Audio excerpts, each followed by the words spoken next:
Na hyasya janmano hetuhu karmano va mahipate atmamayam vineshasya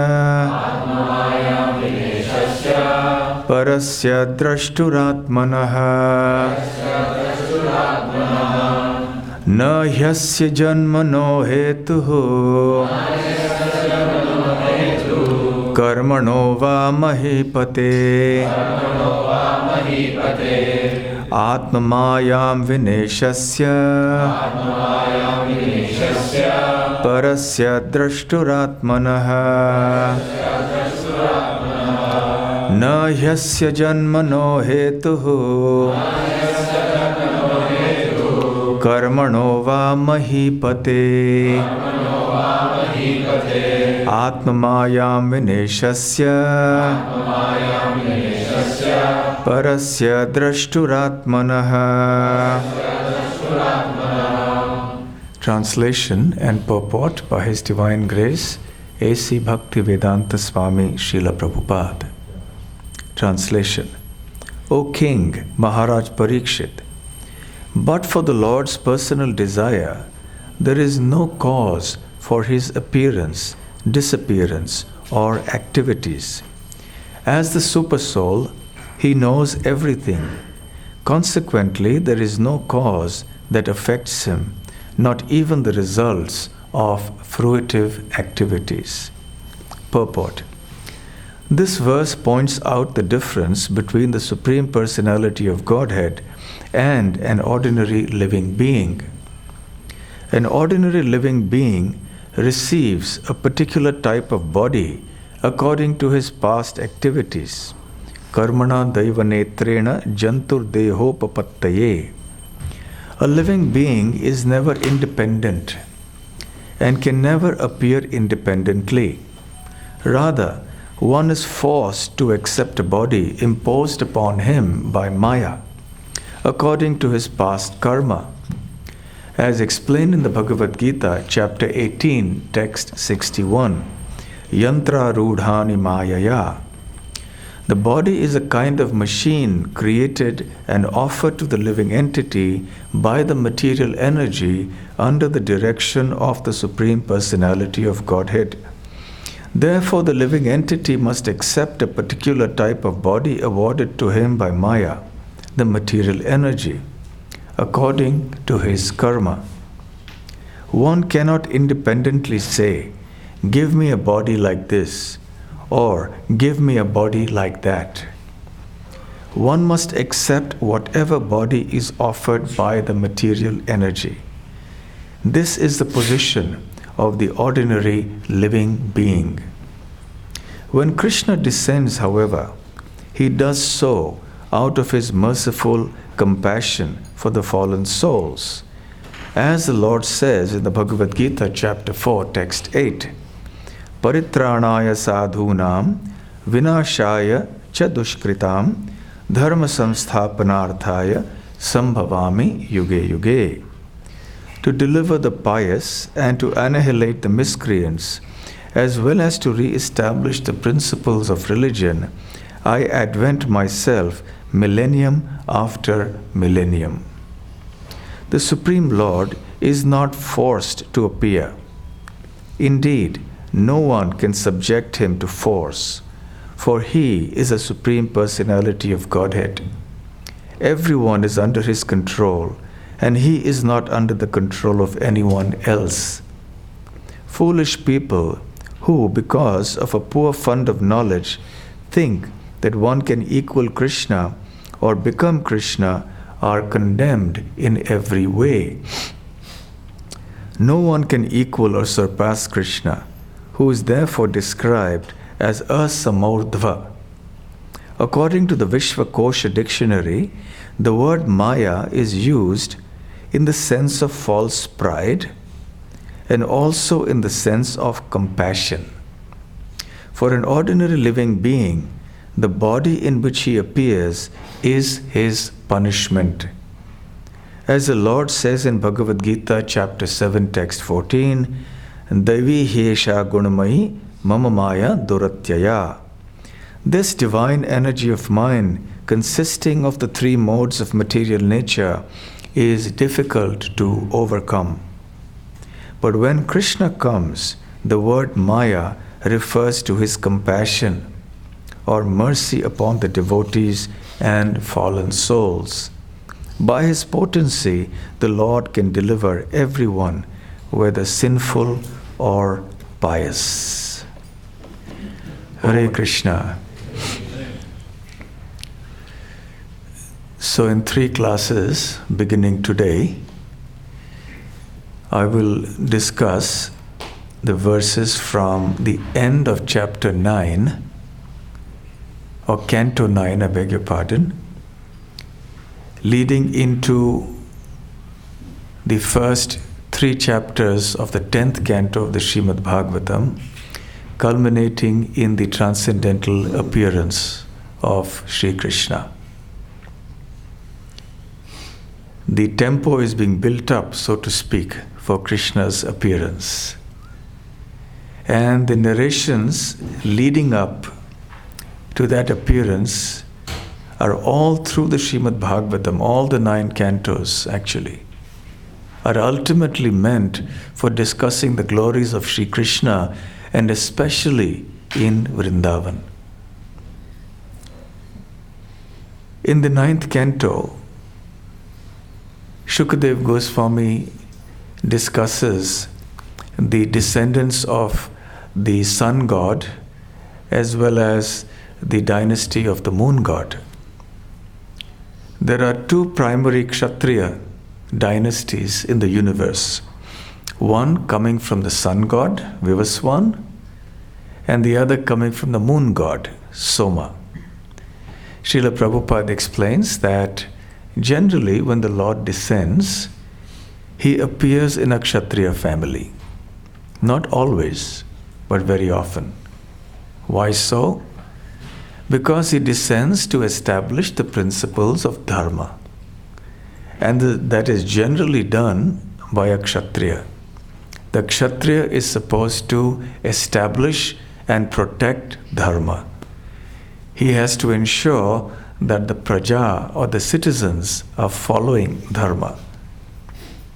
So if you look at the incarnations of the Lord, many of them have appeared in Kshatriya dynasties. Lord Ram himself, Lord Krishna too. Of course, he went to Vrindavan and played the role of a Vaishya, but his appearance was in a Kshatriya family. So we have these 2 main dynasties of great, powerful, saintly kings.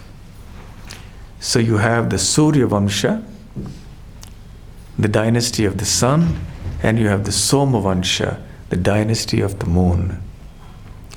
So the Lord in the form of Ramachandra appeared in the Surya Vamsha, the sun dynasty, and Krishna appeared in the Yadu Vamsha, or the Soma Vamsha. The Yadu Vamsha is a part of the Soma Vamsha. Vamsha means the dynasty. So now in this 9th canto, Shukadev Goswami has described or enumerated the different kings in the dynasty of the sun god, and then the kings in the dynasty of the moon god. Actually, the discussion starts from the beginning, from the 4th canto actually. Srila Vishwanath Chakravarti Thakur mentions in his commentary that from the time of the description of the activities of Swayambhuva Manu and his descendants, the Srimad Bhagavatam contains elaborate narrations. But that kind of sweetness is not there. However, when it comes to the descriptions of the Surya Vamsha, the sun dynasty and then the moon dynasty, then the pastimes become sweet. Among all the incarnations of the Supreme Lord, those in which the Lord appears in a human-like form are considered the sweetest. And amongst them, the pastimes of Lord Ram and Lord Krishna are considered the sweetest. And amongst the two, Lord Krishna's are considered the sweetest. And among Lord Krishna's pastimes, the pastimes in Vrindavan are considered the sweetest. And in Vrindavan, the pastimes of Krishna as an adolescent youth, Kaishora, are considered the sweetest. So, having somewhat described in some degree of detail the pastimes of the descendants of the sun god, Shukadev Goswami comes into a description of the descendants of the moon god. And finally now, in the end of the 9th chapter, he comes to the point where he describes Vasudeva as being the father of Krishna. Vasudeva had many queens, as was the practice amongst the Kshatriyas in those days. And through Devaki, he had 8 very qualified sons. The 7th was Sankarshan or Balaram. And the 9th was Krishna, the Supreme Personality of Godhead. Shukadev Goswami also mentions that Devaki also had one daughter whose name was Subhadra. And Krishna is Swayam Eva Harihi, as described in this verse, in the verse number 55. Swayam Eva Harihi means that the child of Devaki, the 8th son, was not just an incarnation, but he was a source of all incarnations. The word Swayam indicates self. In this context, it means original. Swayam hi Harihi, Swayam eva Harihi. He is personally the original Supreme Personality of Godhead. Just like we use the term, or the Bhagavatam uses the term Swayam Bhagavan. Ete chansakalha punsas Krishnastu Bhagavan Swayam. So Bhagavan Swayam indicates the original personality of Godhead. So here also it indicates Swayam Eva Harihi, that the 8th son of Devaki was not an incarnation, but the source of all incarnations, that is directly Krishna. And the next verse begins with a familiar line, Yada Yada Hi Dharmasya. You all heard this verse from the Bhagavad Gita. Yada Yada Hi Dharmasya Glanir Bhavati Bharata. Yes? Krishna descends into this, he says he descends into this material world when the irreligion increases and when religion decreases or diminishes. So a similar verse is mentioned here.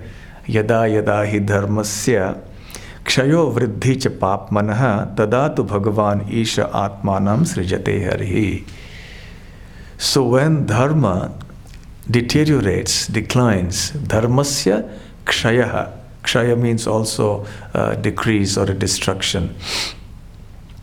And vriddhischa papmanaha. And when the sinful activity increases, irreligious activities increase, at that time, tada, tu bhagavan isha, atmanam srijate harihi. So Hari, the Supreme Personality of Godhead, descends into this material world. And then he speaks, Shukadev Goswami speaks the verse which we just read.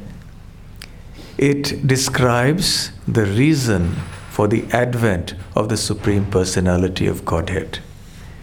And if we are to explain the reason for the Lord's descent in one word, that would be compassion. Because he is very compassionate to the conditioned living entities. Srila Prabhupada mentions in the purport here that when Krishna does so, he does so out of his own free, sweet will. Unlike us, in the purport, Srila Prabhupada makes a contrast between our appearance in this world, our birth, and Krishna's appearance. We are forced to take birth. We don't have a choice about the kind of body that we will have to accept. once we have performed a certain type of karma. But for Krishna, it is out of his own sweet will that he appears in this world. And how is it that he appears out of his compassion? Because this material world is full of souls who are suffering, who have fallen here, who are conditioned by the laws of material nature. We jivas here in this material world have made the wrong choice. We made a big blunder. We are here in this material world in forgetfulness of Krishna because we chose to be independent enjoyers, which is of course not possible. So Krishna has very kindly made this material world for us. So the construction of the material world, the existence of the material world is intended to give suffering to the to the conditioned living entities, and this is a sign of Krishna's compassion. Because through this arrangement, Krishna wants to facilitate the return of the jivas to him. He wants the jivas to go to the spiritual world, which is the real home. And in order to facilitate that further, he also appears time to time in his incarnations. He appears in the form of the holy scriptures, the Vedas. He appears through the saintly devotees, through the holy names. In innumerable ways, Sri Krishna bestows his compassion upon the conditioned souls in this material world. Then Shukadev Goswami goes on to say that he descends along with his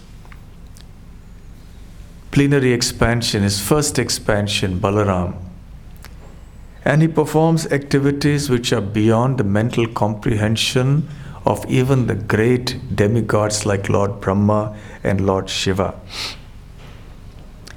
And to show causeless mercy to the devotees who would take birth in the future age of Kali, the Supreme Personality of Godhead acted in such a way that by simply remembering him, one will be freed from lamentation and the unhappiness of material existence. So Krishna descends, and as he descends here into this material world, he enacts pastimes. And because he is absolute, there is no difference in his pastimes of giving protection to the devotees on one hand and killing the demons on the other hand. Absolute means that one is equal in all circumstances, and the same benefit is derived by both classes of people, the devotees and the demons. Both attain to the spiritual world.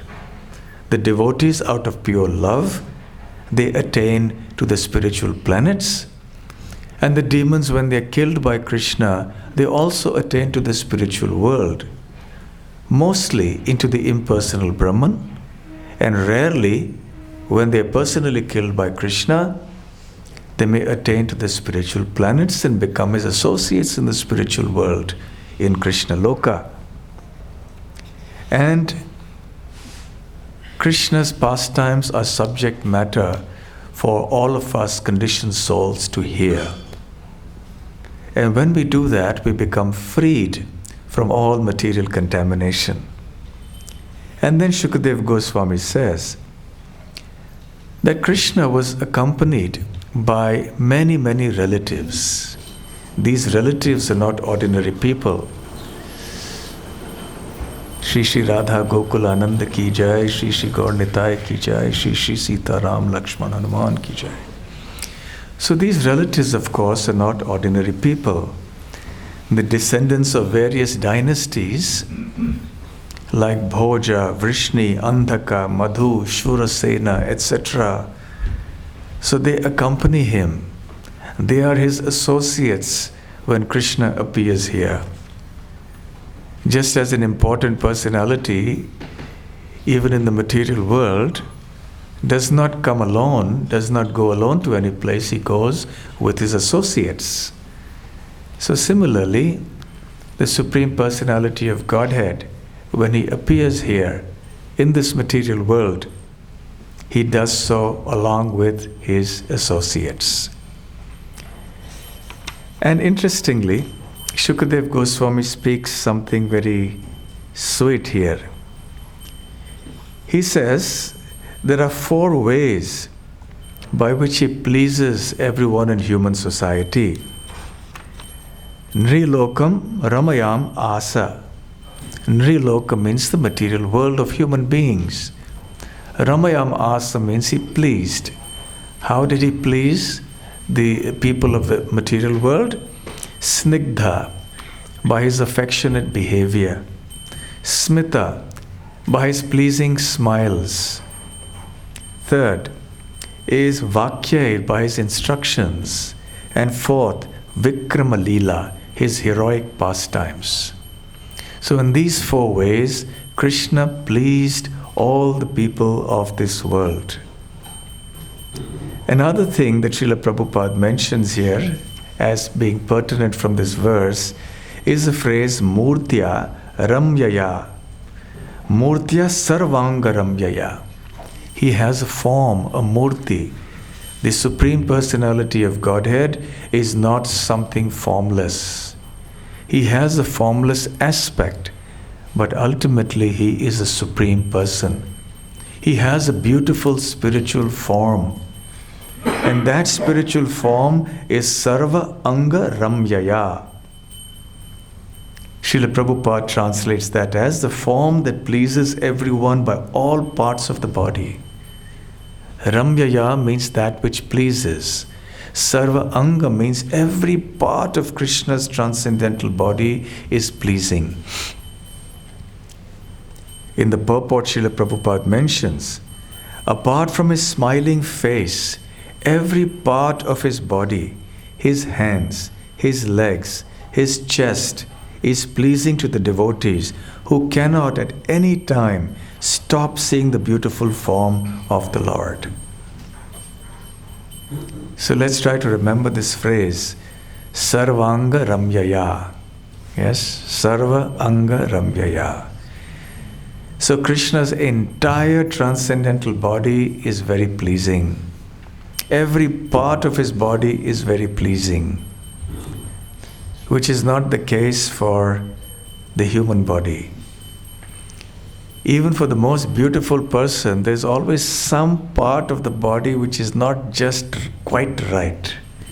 So therefore, because people are so bodily conscious, some cosmetic means or some surgery or this or that, they try to cover up that defect of that particular organ. Someone may have ears that are not proper, someone may have a smile which is not proper, one tooth which is not quite right, maybe the hair is a little this way or that way, maybe the gait or something, there's something that's not quite right, yes? And in this world when people are very bodily conscious, beauty becomes a very big thing. It's a multi-billion pound or dollar industry, right? Everyone's very conscious of the fact that, one has to look good. But somehow or the other, the material body is such, it cannot be perfect. Even for the most attractive person, there'll always be something which he or she tries to hide, which is not quite right. But for Krishna, it's not the case. His form is Murtya Sarva Anga Ramyaya. His form is exquisitely beautiful, and because it is beautiful, it is pleasing. You see, beauty pleases us. When we see something beautiful, it creates a very pleasing sensation in the mind. So when one looks at Krishna's body, one feels pleased in the mind. And because everything about Krishna is perfect, every part of Krishna's transcendental body is completely perfect. Sarva Anga Murtya Sarva Anga Ramyaya. And now, with this little background, Shukadev Goswami just needs that excuse to launch into a description of Krishna's beauty. We have these 2 most important qualities of Krishna, his mercy and his beauty. Krishna has many, many transcendental qualities, but these 2 really stand out. So we just heard about the reason for Krishna's advent being his quality of mercy or compassion upon the conditioned living entities. And now in this verse, this is verse 64, Shukadev Goswami just begins speaking about the beauty of Krishna's form. And then the next verse, 65, which is also a very beautiful verse, Shukadev Goswami elaborates on that. Yasyananam makara kundala charu karna brajat kapola subhaga savilasa hasam nityotsavam nata tripur drishbhe pibantyo naryo narasha mudita kupita nimescha. This is a very famous verse. Chaitanya Mahaprabhu quotes this sometimes in the Chaitanya Charitamrita. Actually, incidentally, if you want to know which are the most important verses in the Srimad Bhagavatam, one is to read the Chaitanya Charitamrita. Whichever verses are cited by Chaitanya Mahaprabhu, you can understand them to be the most important ones. And of course, for us, we have it simpler. The verses cited by Srila Prabhupada in his lectures and his teachings are the most important ones. So this verse is recited or cited by Sri Chaitanya Mahaprabhu. I'll read Srila Prabhupada's translations to this verse. Krishna's face is decorated with ornaments, such as earrings resembling sharks. His ears are beautiful, his cheeks brilliant, and his smiling attractive to everyone. Whoever sees Lord Krishna sees a festival. His face and body are fully satisfying for everyone to see, but the devotees are angry at the Creator for the disturbance caused by the momentary blinking of their eyes. Srila Prabhupada mentions in the purport here that in the end of the 9th canto, Shukadev Goswami is giving us a hint of Krishna's exquisite transcendental beauty. And even though everything about Krishna is beautiful, especially beautiful is his face. Of course, that's a topic in itself. And in his face, his smile is considered to be even more beautiful. Srila Prabhupada mentions also that Krishna's transcendental form is similar to the progression of the different cantos of the Srimad Bhagavatam. The Srimad Bhagavatam, being non-different from Sri Krishna, also has a form, a transcendental form, so to speak. So the first 2 cantos would represent the lotus feet. And then as you rise above, when you come to the 10th canto, that represents the smiling face of Krishna. So in this way, when we come to the 10th canto, that is the most beautiful part of the Srimad Bhagavatam, especially the part that relates to Krishna's Vrindavan pastimes.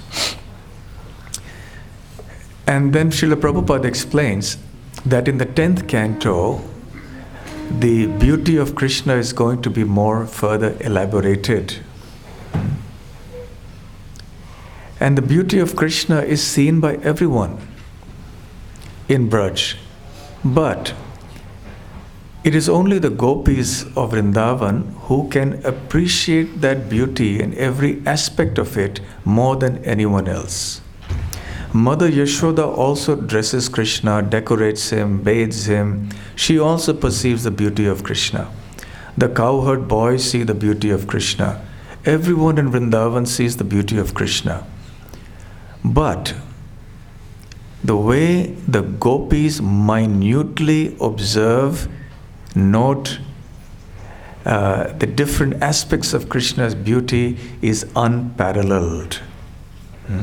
Srila Prabhupada says in the final lines of this purport to this verse, quote, "The beauty of Krishna's face was therefore much more appreciated by the gopis than by his friends the cowherd boys, or even by Yashoda Mata, who was also interested in decorating the face of Krishna." This verse gives a hint of how beautiful his face is. Krishna's smiling face, with his cheeks, his lips, the ornaments in his ears, his chewing of betel nuts, all this was minutely observed by the gopis, who thus enjoyed transcendental bliss, so much so that they were never fully satisfied to see Krishna's face, but instead condemned the creator of the body for making the eyelids that obstructed their vision. So in this verse,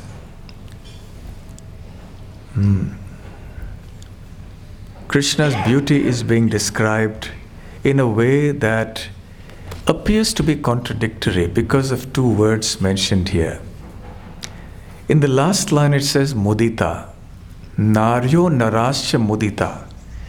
All the men and women of Vrindavan were very happy to see Krishna's face. Yasya, of whom, Anana means the face. His face was so beautiful that it gave enormous happiness to all the men and women of Vrindavan. Makara kundala charu karna. So his Anana, or his face, looked very beautiful. Charu, the word charu means beautiful. So his face, his Anana, looked very beautiful because of his beautiful ears, karna, and also because those ears were decorated by earrings which are shark-shaped, shaped like a shark, makara kundala. Kundala means earring, makara means shark. Bhrajat kapola. And his cheeks were shining, were radiant. Subhagastu vilasahasam. And his transcendental body was very, very attractive, and especially his smiling.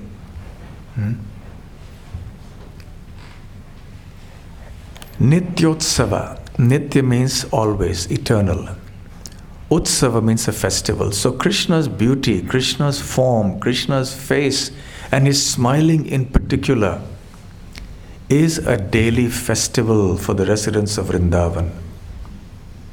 Now generally for us a festival is a periodic thing that comes once in a while, Janmastami, God Purnima, etc. But actually for the residents of Vrindavan, every moment was a festival because they were always seeing Krishna. And especially they relished seeing Krishna's beautiful smile. So Nityotsavam. So even though they were very happy to see Krishna's beautiful face and his smile, but Kupita, they were also very angry. They were angry at Brahma, the creator of this body. What kind of body have you created? There's some manufacturing defect here. The defect is that these eyes are blinking, and when the eyes blink, they close. And when the eye closes, then we cannot see Krishna.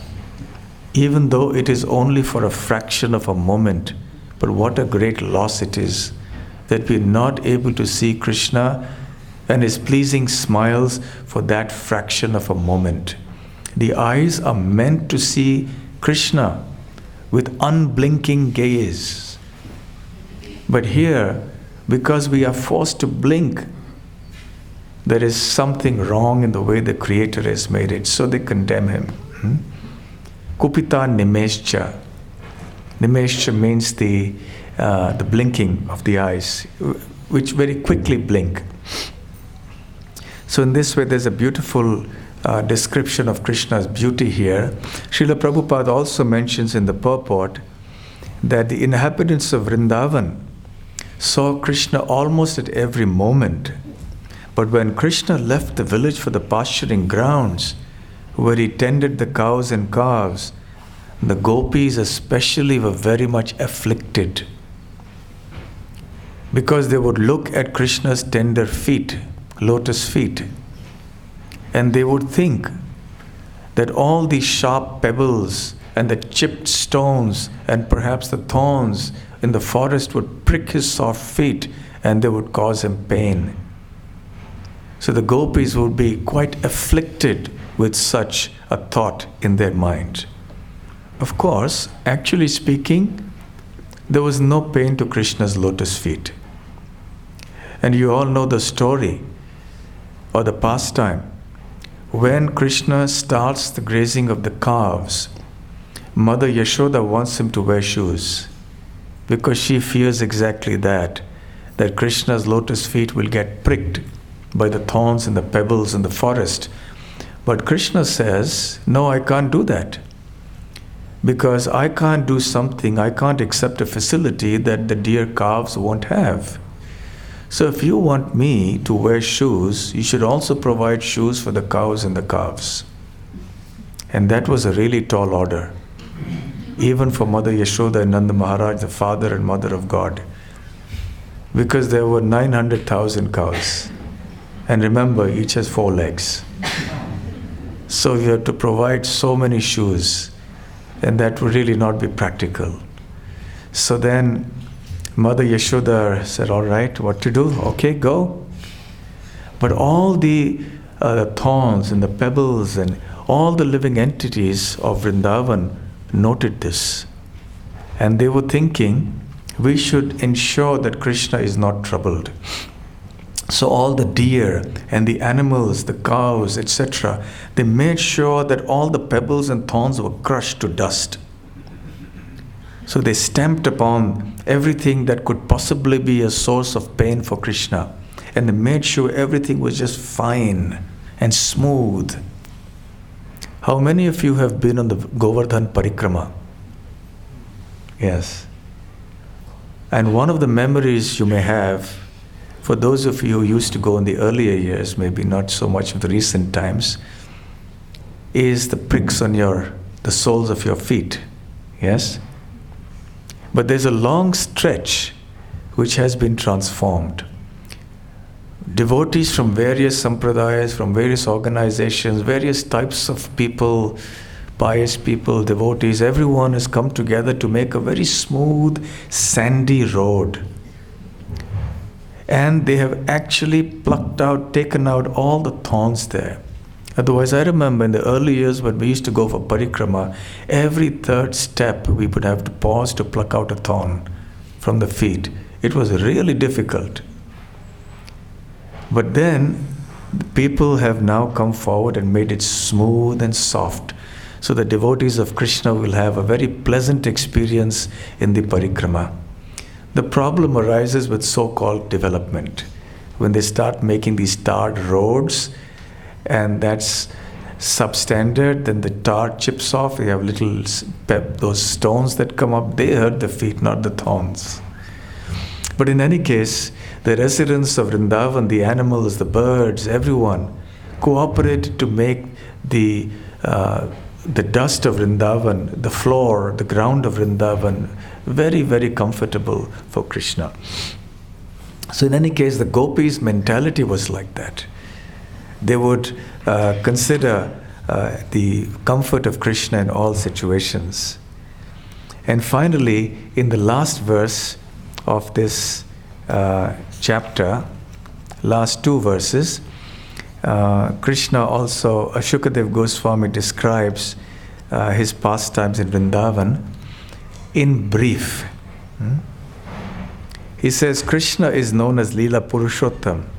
He appeared as a son of Vasudeva, but immediately left his father's home and went to Vrindavan to expand his loving relationship with his confidential devotees. In Vrindavan, the Lord killed many demons, and afterwards he returned to Dwarka, where according to Vedic principles, he married many wives who were the best of women, begot through them hundreds of sons, and performed sacrifices for his own worship, to establish the principles of householder life.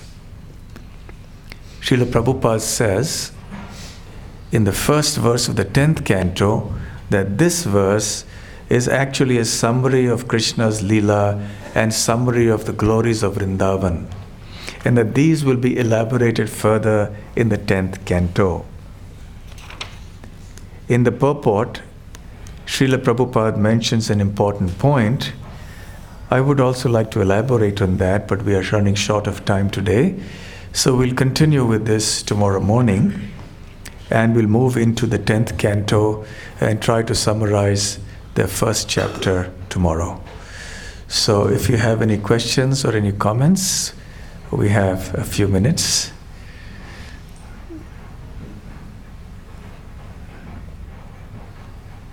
It's only the last 2 verses of the 9th canto, then we move on to the 10th.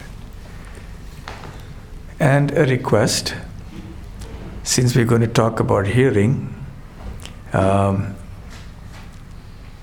it would be nice if devotees come early or in time so that there is no disturbance in the katha, and this can be a principle for all Bhagavatam classes actually, and all classes, not just Bhagavatam classes.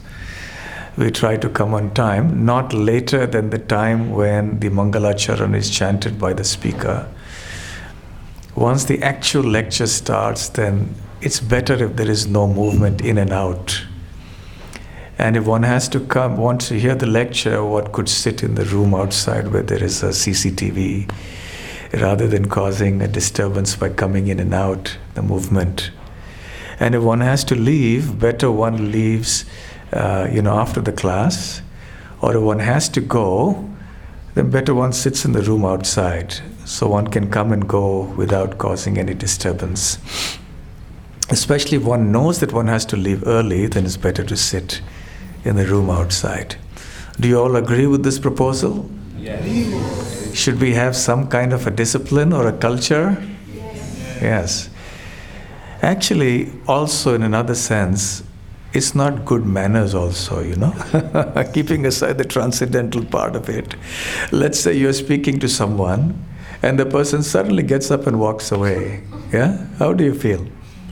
Is it very good manners? No. And here's transcendental vibration going on. Krishna is there in front of us, and we just whoop, up and out. So that's not such a good thing. It's actually an offense to the Bhagavatam. It's not a nice thing to do. But if there is an urgency, it's always like that. There's sometimes there is a need to go. We have to go to our job, or we have a service to perform, or some emergency, then fine, we can go out, fine, definitely. But it's still better that we sit in the next room and see CCTV if we can't sit all the way through. Yes? Hare Krishna. Thank you very much. Srila Prabhupada ki jai. Grantharaj Srimad Bhagavatam ki jai. Gaur Premanande. Hare Krishna.